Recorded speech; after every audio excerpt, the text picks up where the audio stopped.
et bonjour Kevin. Alors, faites-nous part d'informations sur la sécheresse. En quelle année a eu lieu la sécheresse aux États-Unis? C'est bien sûr au nord-ouest du monde. La sécheresse aux États-Unis a lieu en 2021 en Californie, mais bien sûr, il existe plein d'autres sécheresses aux États-Unis. Et moi, ça revient un peu blanc. Quel est le climat aux États-Unis? Le climat est continental avec hiver froid et été chaud avec longueurs différentes des saisons selon l'altitude et distance de la mer. Jean-Jacques, quelle est la principale production agricole? La principale production agricole est le maïs, le soja, le blé, le coton et la luzerne. Maréchal Brenda, est-ce que les États-Unis sont un pays développé? Oui, les États-Unis sont un pays développé. Quels sont les risques naturels et artificiels aux États-Unis? Les risques naturels présents sur le territoire sont la canicule, les incendies forestiers, les tremblements de terre, les tornades, les inondations, les tempêtes et les sécheresses.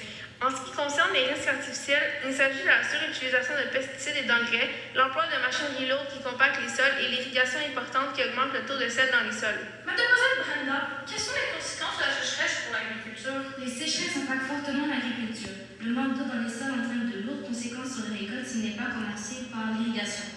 De plus, les restrictions de prélèvement éventuelles qui peuvent concerner l'irrigation sont généralement déclenchées lorsque les besoins dans les plantes sont au maximum. Les activités d'élevage peuvent être aussi touchées par la sécheresse si celle-ci manque à manquer de ressources alimentaires pour le bétail. Mais quelles sont les conséquences de la sécheresse sur la population? Les conséquences de la sécheresse sur la population entraînent l'augmentation des prix des aliments, la perte d'emploi due au manque de récolte et cela crée de l'insécurité au sein de la population due au manque de travail.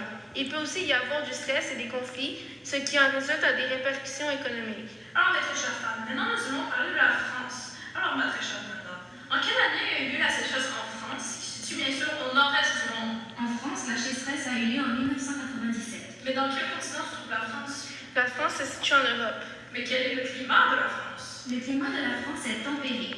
Jean-Jacques, quelle est la principale production agricole? La principale production agricole est le blé, le maïs, le sucre et l'orge. Brenda, est-ce que la France est un pays développé? Oui, tout comme les États-Unis, il est un pays développé. Mais quels sont les risques naturels et artificiels présents sur le territoire? Les risques naturels sur le territoire sont les inondations, les séismes, les éruptions volcaniques, les mouvements de terrain, les avalanches, les incendies de forêt, les cyclones et les tempêtes. Les risques artificiels, comme les États-Unis, sont la surutilisation de pesticides et d'engrais, l'emploi de machineries lourdes qui compactent les sols et l'irrigation importante qui augmente le taux de sel dans les sols. Mais alors, quelles sont les conséquences de la catastrophe pour l'agriculture? Ces effets négatifs sont graves et incluent notamment la pollution et la dégradation des sols, de l'eau et de l'air, mais il y a aussi des effets positifs. Les cultures et les sols absorbent les gaz à effet de serre, par exemple, et certaines pratiques agricoles atténuent les risques d'inondation. Jean-Jacques, quelles sont les conséquences de la sécheresse pour la population?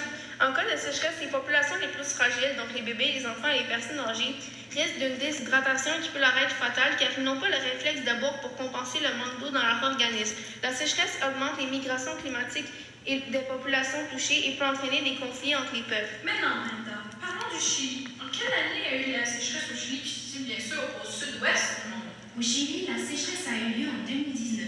Mais dans quel continent se trouve la Chili? En Amérique du Sud. Brenda, quel est le climat du Chili? Le climat du Chili est désertique et tempéré au nord. Alors, quelle est la principale production agricole? Le raisin, la pomme, la poire, l'oignon, le blé, le maïs, l'avoine, la pêche, l'ail, l'asperge, le haricot, le porc, le bœuf, la volaille, la laine, le poisson et le bois. Mademoiselle Brenda, est-ce que le Chili est un pays développé? Non, malheureusement, le Chili est un pays en développement.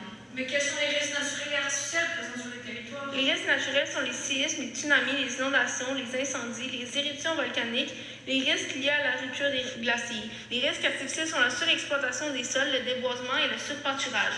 Quelles sont les conséquences de la catastrophe pour l'agriculture? Cela a pour conséquence une augmentation significative de la demande en eau sur un laps de temps très court. À cela s'ajoute l'agriculture qui, face à la sécheresse, a besoin de plus d'eau pour l'irrigation, entraînant une surexploitation des réserves d'eau. Alors, Jean-Jacques, quelles sont les conséquences de la sécheresse pour la population? Sans précipitations suffisantes, les principaux réservoirs, lacs et rivières qui alimentent les 7,1 millions d'habitants de Santiago sont des niveaux critiques et les autorités se préparent à l'ultime recours qui est le rationnement. Mais quelles sont les similitudes et les différences entre les trois lieux?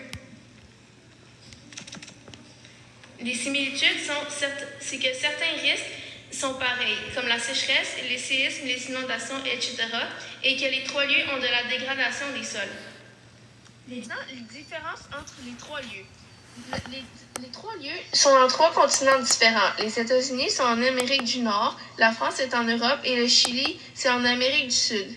Aussi, il n'y a pas les mêmes productions agricoles, les années de sécheresse ne sont pas les mêmes, les pays n'ont pas le même niveau de développement.